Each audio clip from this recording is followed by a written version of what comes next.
I'd like to tell you to please turn off all cell phones right now and for the duration of the ceremony.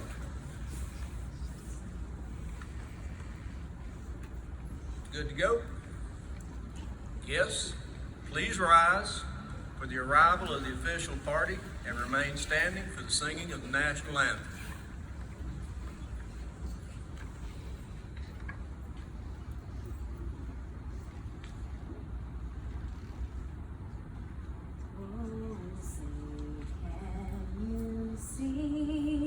By the dawn's early light, what so proudly we hailed at the twilight's last gleaming, whose broad stripes and bright stars through the perilous fight o'er the ramparts we watched were so gallantly streaming, and the rocket's red glare, the bombs bursting in air, gave proof through the night that our flag was still there. Oh, say does that star-spangled banner yet wave o'er the land of the free and the home of the brave?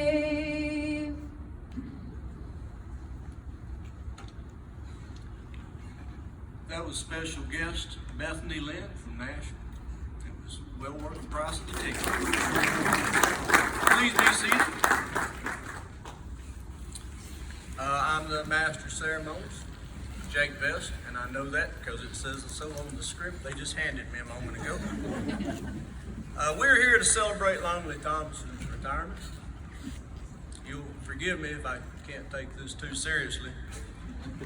This is, after all, the 4th anniversary of the 3rd time I've retired. As a matter of fact, I just retired again yesterday, the 2nd time from my 3rd career. It seems like I spent most of my adult life jettisoning occupations. My advice to the organizers of this is save the napkins and the place cards. You're going to be using them again. I have a few recollections of young Longley, about an hour's worth, so I'm going to do 5 minutes of it. Because up until 5 minutes ago, I was not aware there was a script. Long ago, we were in a hot tub, and there was some alcohol involved, so it gets a little fuzzy after that. But Longley was just growing up, and he was not an attractive young man. Kind of skin-headed, ears way too big. Kind of looked like a Volkswagen coming at you with the doors open. And he was getting just a little bit too big for his britches.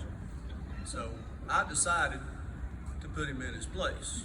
And we were walking back to the condo, and there was an ice skating rink out there. We were barefoot. So I just started walking across the skating rink, and him being, 15, he didn't have any better sense than to walk along with me. So we're going through there. And if you've ever tried this, after a few minutes, there is no significant difference between walking across ice and broken glass. So we're going across there, and I'm thinking we'll take 5 steps, he'll quit. And we'll be done with this. He didn't quit. So we kept going. I kept glancing over, and there was no expression on his face. I mean, none. No pain, no excitement, nothing. He was just staring straight ahead. I was crying a little bit.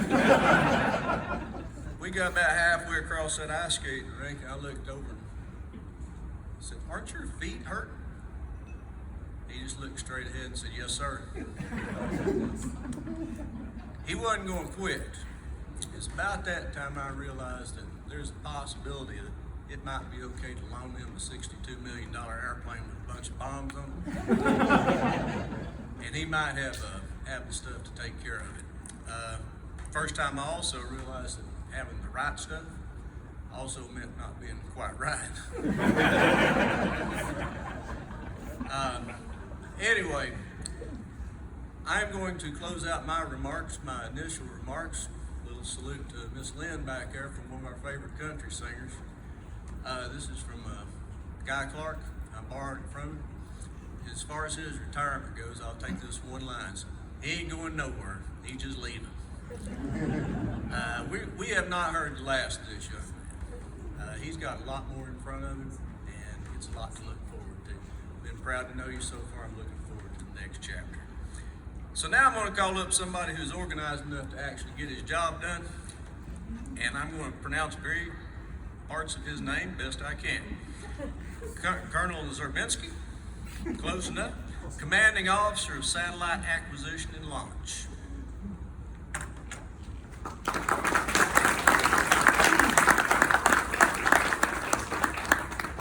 Okay, so for everybody that knows me, that's the right tone to start this conversation, just so we're clear.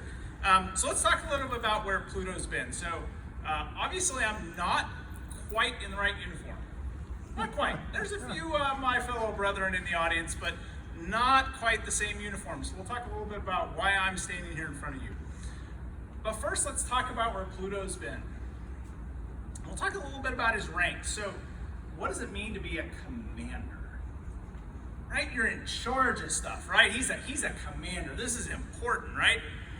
But prior to being a commander, if you look back over his records, and this was kind of established around the time of the Civil War, he was a lieutenant commander. So what does that even mean? What does it mean to be a lieutenant commander? Well, if you know French, which I don't, let's be very honest, I Googled all this. Lieutenant and commander means, well, lieutenant is stands in the place of. So when the commander isn't there, the lieutenant commander stands in his place. So prior to being a commander, Longley did a great job of standing in place of his commander. Prior to being a lieutenant commander, he was a lieutenant. So if you're a lieutenant, that means you can just stand in the place. So he's really good at taking up space, right? But let's even rewind a little. Oh, his fit reps, the way that his commanding officers talk about him, we're going to talk about some stories. They're pretty awesome. But as a lieutenant junior grade, so not only are you the person who's filling in for somebody else, you're the junior grade of the person who fills in for somebody else. And where did it all begin? So shortly after graduation, he was an ensign. So anybody know what an ensign is? Not in the person sense, but in the thing sense. It's a flag, right? So the ensign, the first rank in the Navy, is the person who holds the flag. So you can go back, rewind the clock a little bit, and Pluto was really good at filling in for other people when they weren't there and holding a flag. Long story short. So let's talk a little bit about his Navy career. Not quite a naval retirement tradition. I know it's more what the Air Force does, but this will be pretty short, and there are some real zingers from his history. So his first fitness report from the Navy was 7 days long. That's all they could handle was a 7-day fit rep. He was an administrative assistant for 7 days. It was pretty awesome what he did in 7 days. Didn't know that. He was also awarded 2 Navy E's. I don't actually know what a Navy E means, but he got those for superior bombing in training. So he drops bombs pretty well. Okay, he can stand in people's places and he can drop bombs. He went on to qualify in the USS Ronald Reagan CVN 76. That's a big deal, right? So a little bit back from the levity. Qualifying on an aircraft carrier to land a $60-some-odd million aircraft going really fast, full throttles when you land to make sure you catch that trap is a big deal. Okay, but most of his fit reps around that time talk about a watch. Super confused what the Navy means about a watch. There was all this conversation on he did this watch, he did this watch. As Fitz can imagine, my only question was, what channel is that on, and does my hotel have that channel? Because if not, I really wanted to watch some of these things that he was watching. Fast forward a few years, Pluto was a coffee mess officer too. This was a super awesome quote from his commanding officer. Oh, you know where this is going. He had aggressive and creative selling techniques aboard the carrier to sell things from his mess. Super impressive. Early on in his career, he had the very difficult charge of organizing a TDY to none other than Las Vegas, Nevada. How you got that duty and claimed that that was tough work, I don't understand.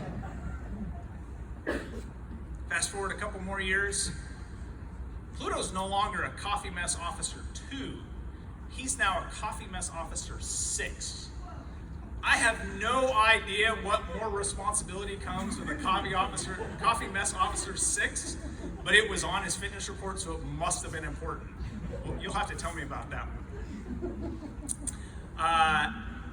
2 final things. So little differences from the Air Force. So 4 fitness reports from the Naval Postgraduate School, all very impressive. Great accomplishments, the great academic work he did. I didn't see a GPA. I don't know what that means. I know on the Air Force side, we'd have a GPA, it's pretty cool. I don't know. And the final comment I want to make about Pluto, and just so everybody's aware, the Navy does do their promotions a little bit different. The Air Force has a very serious process. Senior officers sit around a table, we talk about an officer, we understand where that officer should be, and we talk about promoting them. The Navy, the only thing I read was press 100 now. So I'm not sure what game show we were talking about, but they were super excited to have Pluto in the Navy and to get him promoted. I'll talk a little bit about in a second what Pluto did for me and why that was important, but Pluto, for your wonderful support to the United States, to the Navy, for putting up with me for 2 years, thank you very much, and best of luck in retirement.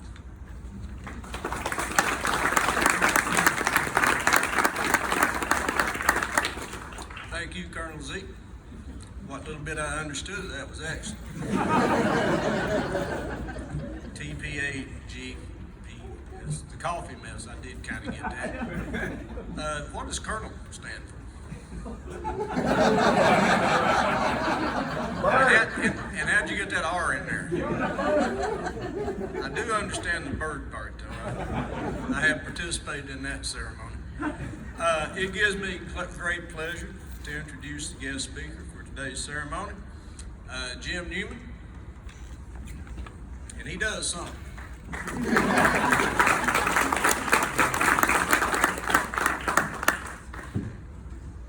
Thank you, Jake. Thank you, Colonel Z. Can you hear me okay? Great. Well, I'm a professor, he's a teacher, and I guess we like to talk. One of the things I like to tell my students is that when the last person leaves the room, I will stop talking. But until then, a very sincere welcome to all. And thank you, Longley and Heather, for including us today as we celebrate together this transition in your lives. We have many transitions in our lives, and Longley retiring from the job that you sought and excelled at is an important one for you and for us to share with you. My words today celebrate not only your past, but your future. As we acknowledge your transition from active duty, military fighter, jock, and warrior, and welcome you to the civilian world of smaller, less powerful airplanes and airliners. And if we live long enough, we all end up flying a desk. There is a story of Musashi, a young man learning about making his way in the world of the samurai warrior. I'd like to share with you an excerpt from his story. This strikes me as appropriate for this occasion. It goes like this. It wasn't that he, Musashi, had forgotten the lesson he had been taught. The truly brave man is one who loves life, cherishing it as a treasure that once forfeited can never be regained. He knew full well that to live was more than merely to survive.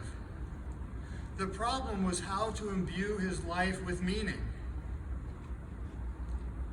How to ensure that his life would cast a bright ray of light into the future, even if it became necessary to give up that life for a cause.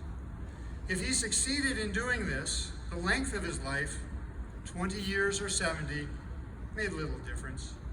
A lifetime was only an insignificant interval in the endless flow of time.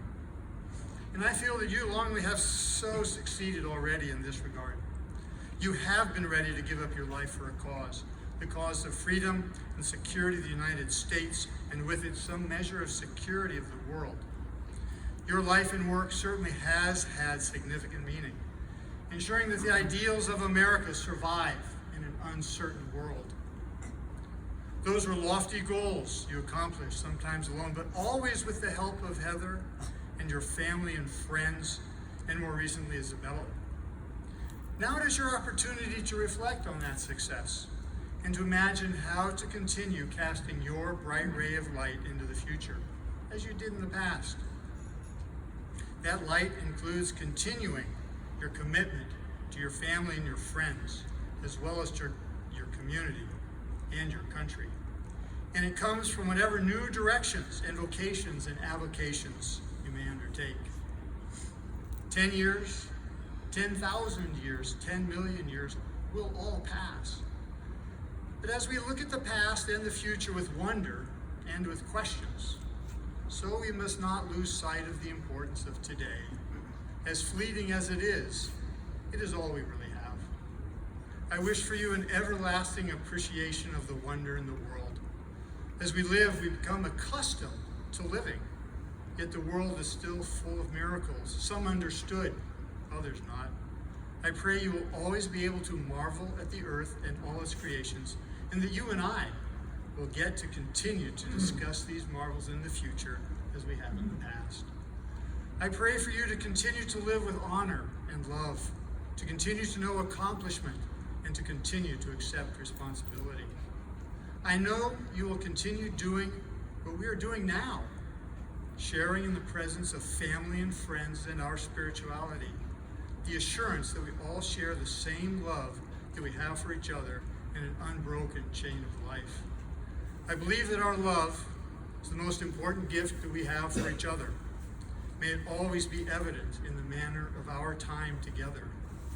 Your life has been your canvas on which to paint and write a story, and your story is still unfolding. Your challenge continues to be how to imbue your life with meaning. Congratulations on your past. Welcome to your future.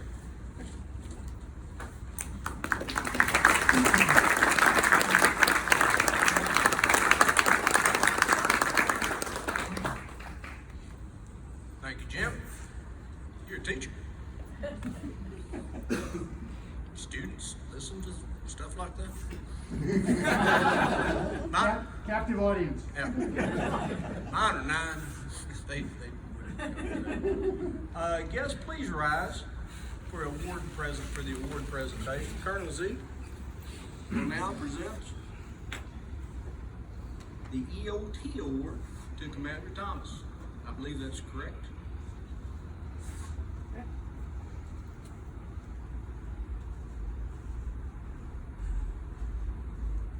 Hold that for you. Very perfect. Read that. Stand there. I'll stand here. Citation to accompany the award of Defense Meritorious Service Medal to Henry L. Thomason. Commander Henry L. Thomason, United States Navy, distinguished himself by outstanding meritorious service as the Factory Plant Representative, Signals Intelligence Systems Acquisition Directorate, National Reconnaissance Officer from May 20th to May 2020 to May 2022. During this period, Commander Thomason was instrumental in the design, development, integration, test, and launch for a new generation of intelligence satellites. He developed a methodology and tool to accurately predict prime contractor performance, enabling contractor and government leadership to anticipate future issues and proactively craft corrective actions. His innovative methodology was adopted by the contractor, mitigating future loss of program-critical path schedule. In addition, he led the short notice change in launch base location and successfully completed all actions with no impact to the planned launch date.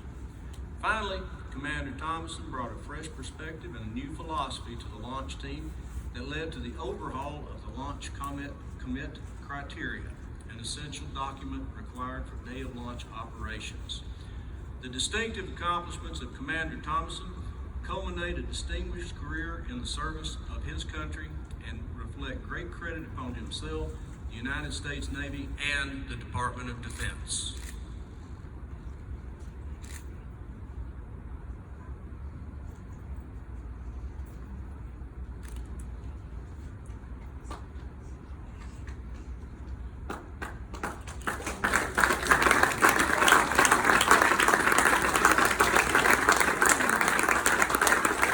Guests may be seated.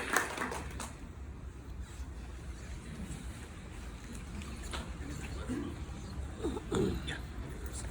Got it? I got it. We'll do this.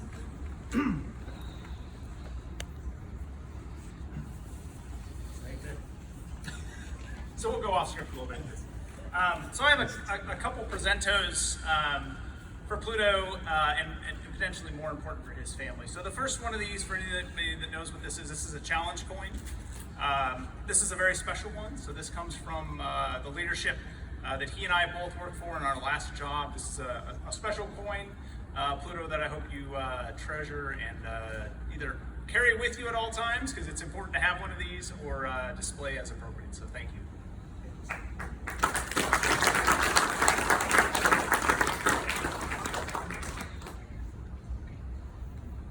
Ivy and John, can I have you please come up?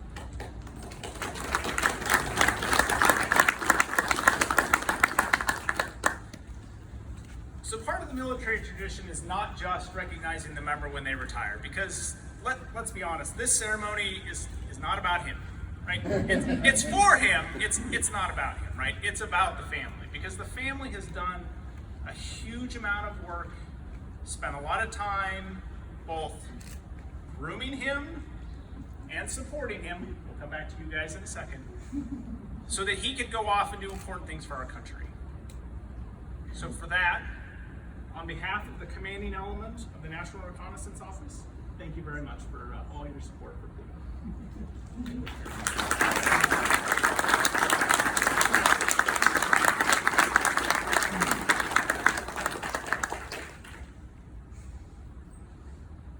It's okay.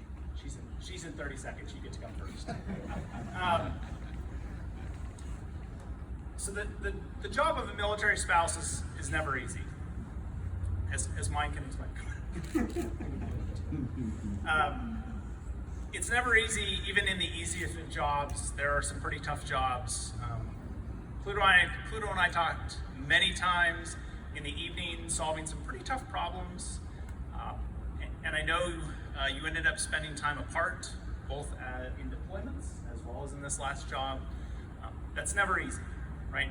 Raising children, taking care of, I don't know, broken dishwashers, broken heating units, etc., while your spouse is deployed on a carrier or somewhere else, they can't respond. So for that, thank you very much.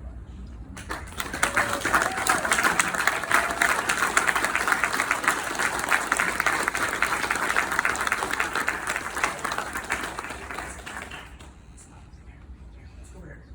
Here. You want to come with me? Right here. Come down here. Okay, so I actually don't think I can call you Isabella. Do you know why? No? all I ever knew you by was B. So thank you very much for everything you did for your dad.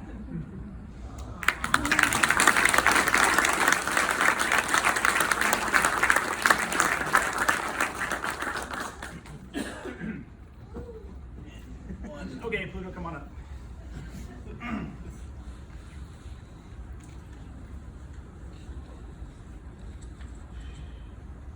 So most of you are likely not aware of, yet alone familiar with the organization that we work for, right? That's intentional.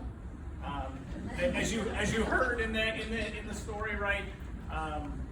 Launching things and putting very important satellites on orbit to do very important things for our country. I can tell you today, the things that Pluto did in his 2 years are saving people's lives. There are things he did that are mattering today to soldiers, sailors, airmen, and Marines, and Guardians, that's the Space Force folks, as well as our foreign partners that matter. I can guarantee you, there are stories I could tell in a different setting about the importance of what he did. So Pluto, on behalf of a grateful nation and a grateful organization, presents you with this award.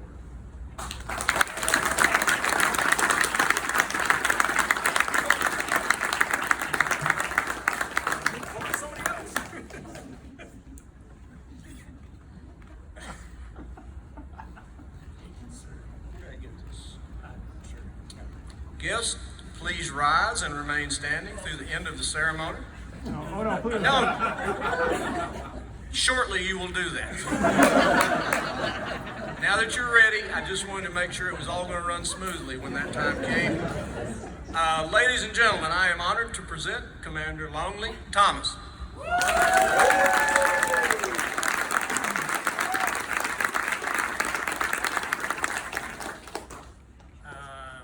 First word that comes to mind, or phrase I should say, is how sweet it is. Good old granddad. But as you all know, it takes a village. The first question that should come to your mind is, well, how many villages did it take, A, to get to this point, and then B, how to put this all together?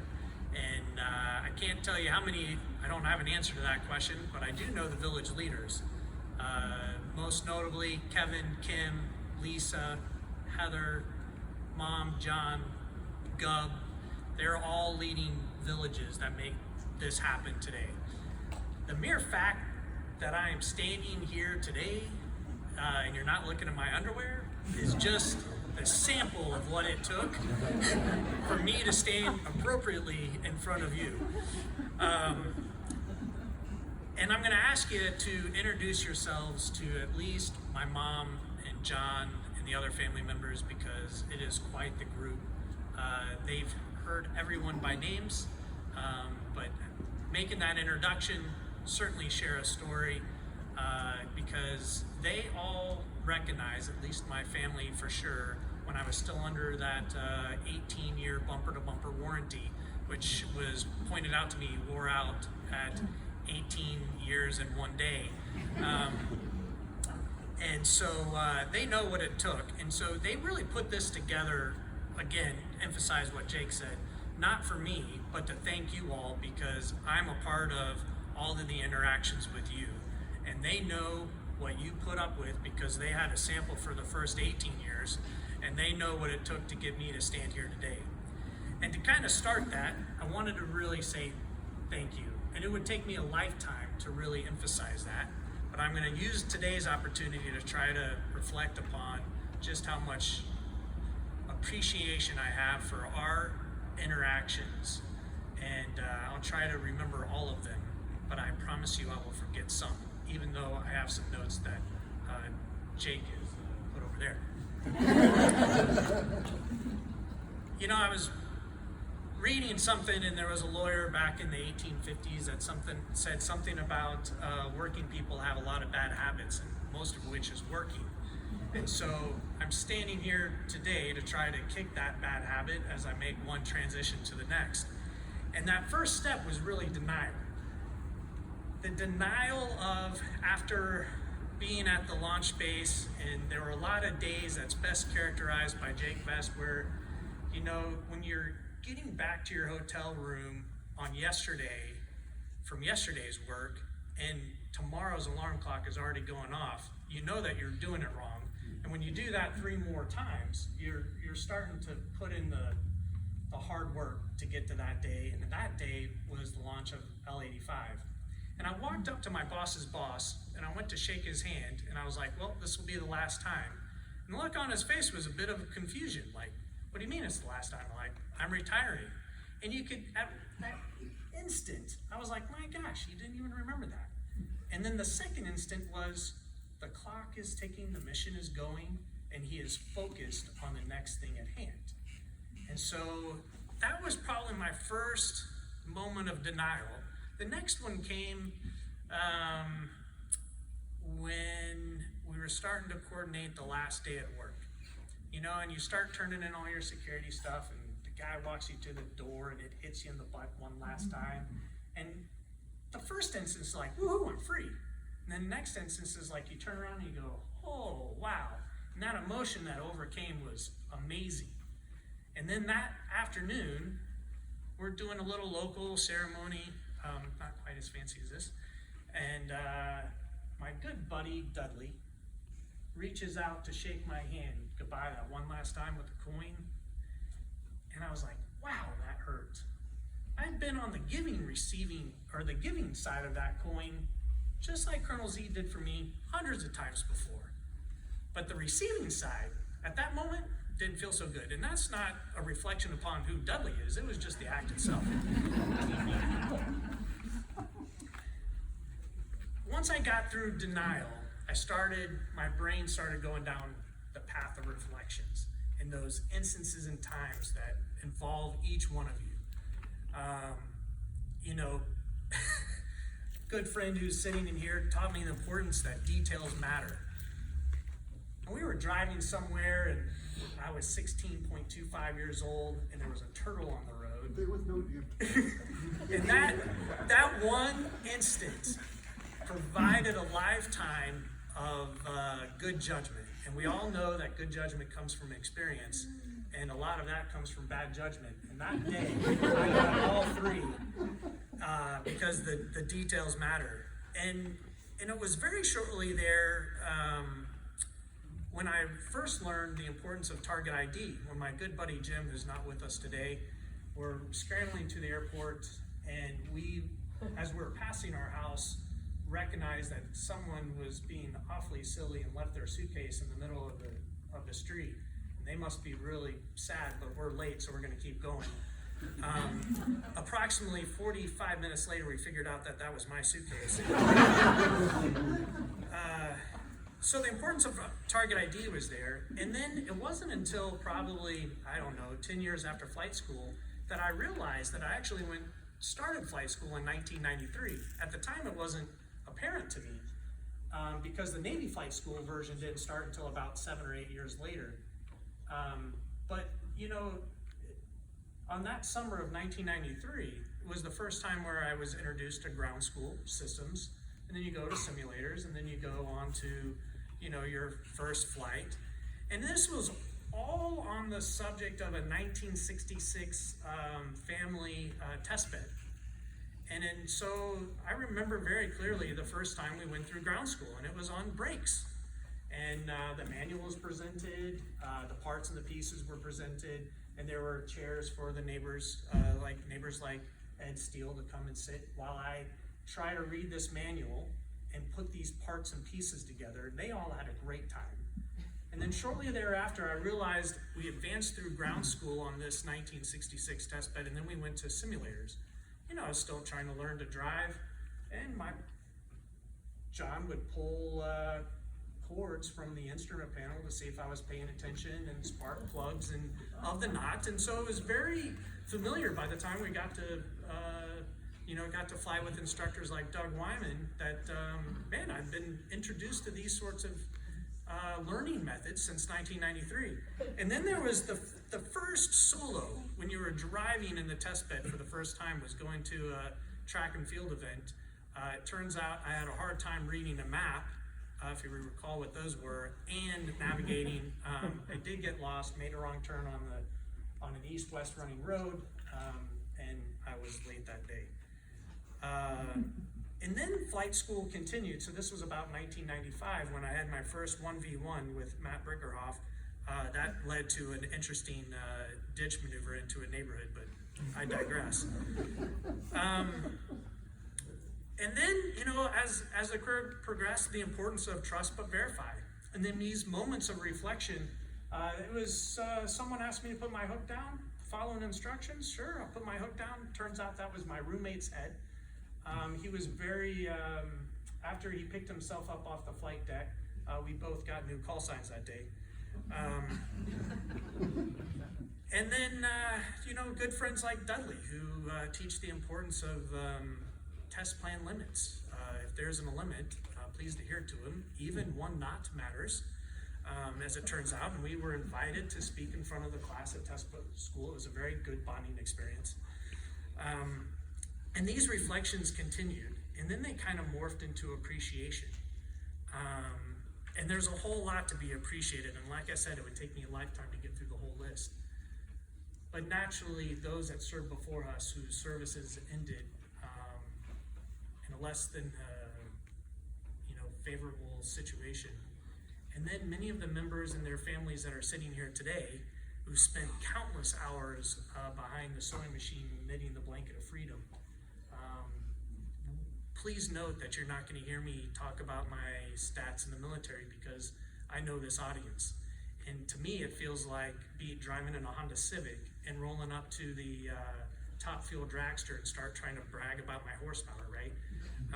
The guys that are sitting in here and their families that spend unbelievable amount of time, you can see in their fingers, they got needle pricks and bruises and bumps, but that blanket of freedom feels good. Guys like Duggar and Fido and Tonto and Grand and Pol Pot and Luda, and the list goes on. Then I started appreciating the educators, people like Mrs. Potts or Mrs. Stockwell, who gave me that homework assignment that introduced me to Lacey Veach, and guys like Dr. Newman, Dr. Jim, I'll compromise. Special educator for me, right? And so how do I express that to you? Is easy by describing the first day I met him in school.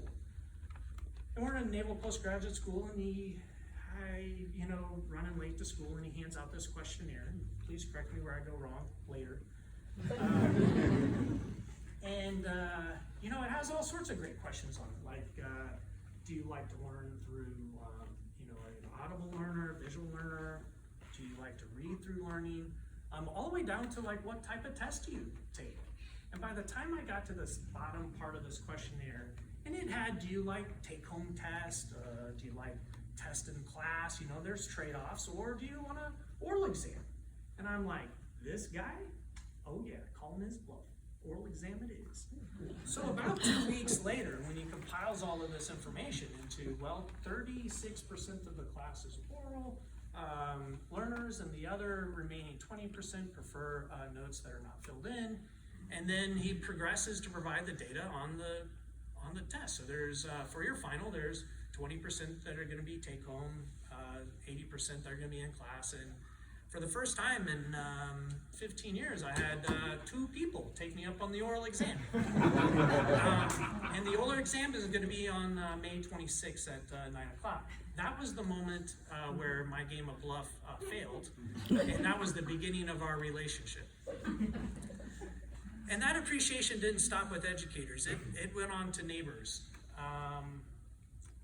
And there's a whole host of examples, but the easiest one to pick out is Willie Barrere.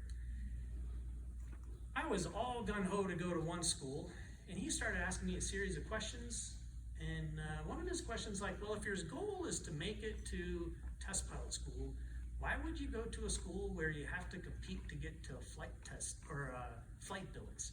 There's this other school that's never sold out of their flight billets, and that was the start of my journey down my professional career. And those neighbors worked hard, and that interaction became the foundation where close friends from high school formed my ability to get to college. Those friends formed my ability to get to flight school. Out of flight school, squadron mates, test pilot school, and it keeps going until I arrive at NRO, where I get to work with people who taught me the definition of a meeting. You can talk to Fitz about that. And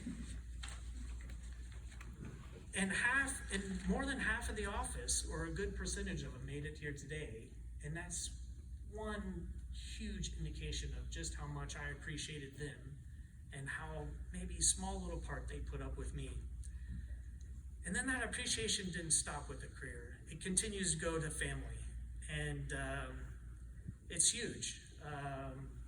What Mom and John and family and cousins have done to the little being for her amazingness, in her words, lion power.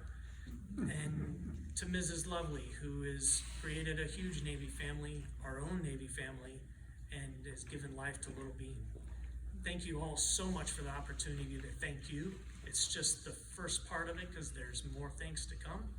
I appreciate it and love you all.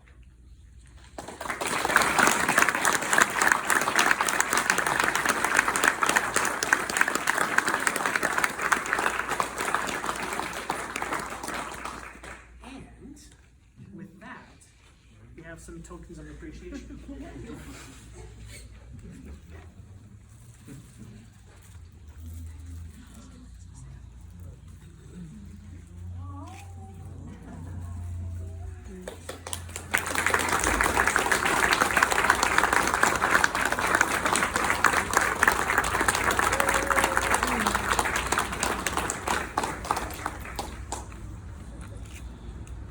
I have been correcting his writing since way back before he had any idea what a sentence was.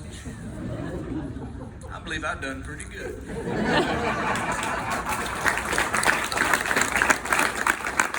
Before we start to close this out, I do have one thing to clear up, a little misconception. He put most of the past, the people who came before.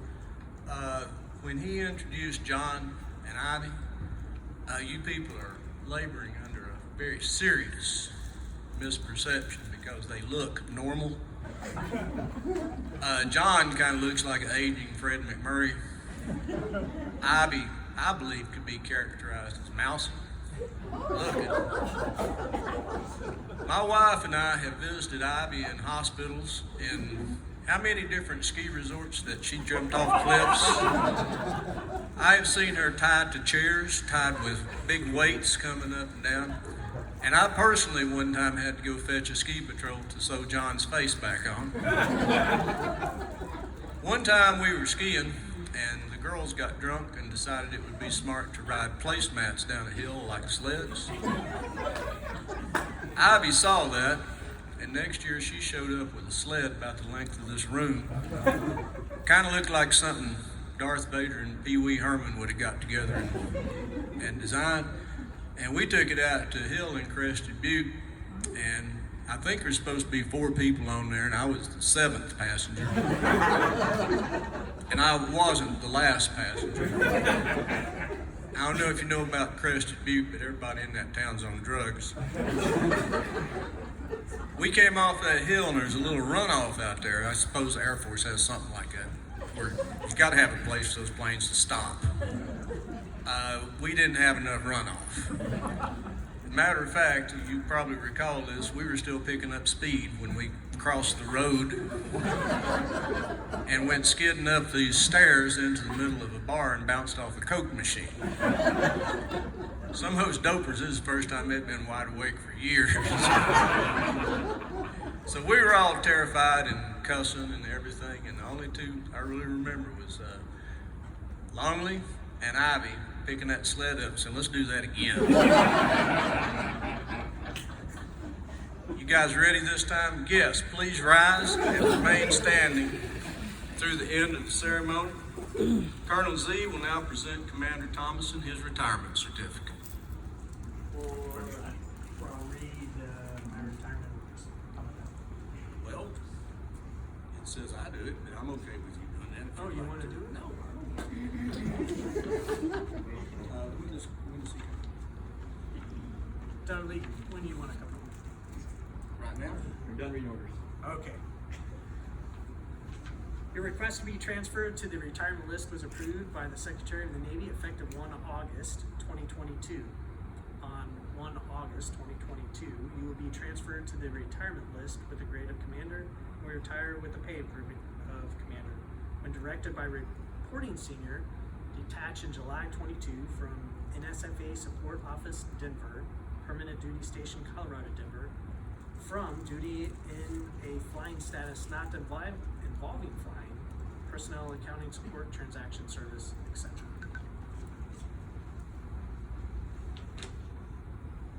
Commander Crow. Ladies and gentlemen, Commander Thomason will now read his retirement orders, which he just did. Commander Crumb's going to do something. And then they'll tell you.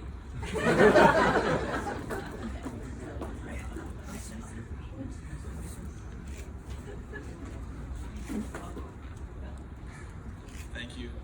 If you have any questions about his retirement rank, I actually wrote those orders for him to retire, so talk to me later about that. So according to naval history and tradition, when a sailor retires and departed the ship for the last time, it was considered bad luck for the sailor's shadow to touch land before he did. Thus, the sailor's shipmates would construct a sturdy box, handcrafted of the finest materials, in which to display mementos of the sailor's accomplishments, such as trinkets, souvenirs, reminders of his voyages to ports of call around the world. It would symbolize the sailor's career and time aboard ship and create a shadow of the sailor. When the sailor was rung ashore for the last time, the box contained his shadow until he was safely ashore, at which time the shadow box could be given to the sailor in a presentation ceremony. Ideally, a shadow box serves not only as a reminder of achievements and accomplishments, but also as a summation, a culmination of a career. A shadow box should enable a stranger glancing at its contents to gain a substantial understanding of the owner's past service and achievements. The box itself was crafted by the Thomasons' good friend, Jeremy Somerville, a military spouse and proprietor of Waterfront Woodworking. The shadow box is in the shape of Naval Aviator wings of gold, which were adopted in 1917 and consist of a single fouled anchor surmounted by a shield centered on a pair of wings. The flag seen in the middle of the shield was flown on 2 flights in an F-18F Super Hornet out of the China Lake Naval Weapons Station by another one of Thomason's good friends, Chris Putri. Commander Putri is currently the chief test pilot of Air Test and Evaluation Squadron 3-1, but is better known to Isabella as Mr. Murdoch. The flag's first flight in April was over the Nevada Test and Training Range during Electronic Warfare Development Flight Test. The second flight in May was also over the same range to test F-18 and F-35 interoperability during Black Flag, which is a high-end large force testing event. Pluto's commander-in-chief was the key organizer behind the shadow box, but she wanted to acknowledge that none of the ribbons or awards in this box would have been possible without the supremely organized record-keeping of Longley Thomason. The medals and ribbons file on their shared hard drive ensured that there would actually be medals and ribbons in the shadow box. So Pluto, on behalf of your fellow shipmates and your commander-in-chief, you present you the shadow box.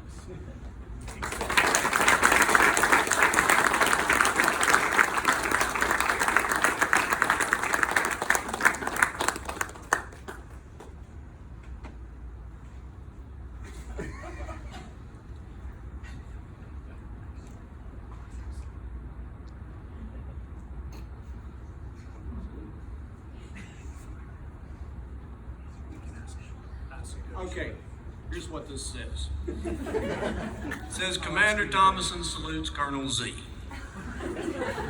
I don't see anything there for me. Permission granted. Commander Longley Thomason, United States Navy, retired, departing.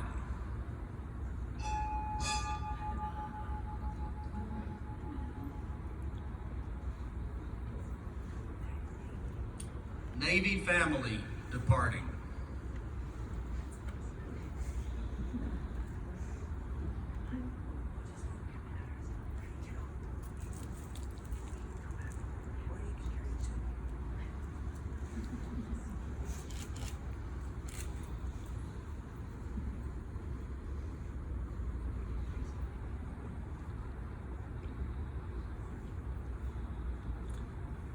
Ladies and gentlemen, This concludes today's ceremony. On behalf of Mr. Tomlinson and his family, thank you very much for taking part in this time-honored ceremony. Please join us for cocktails 5 minutes from now after I get to the bar in the next room. Thank you very much for your patience.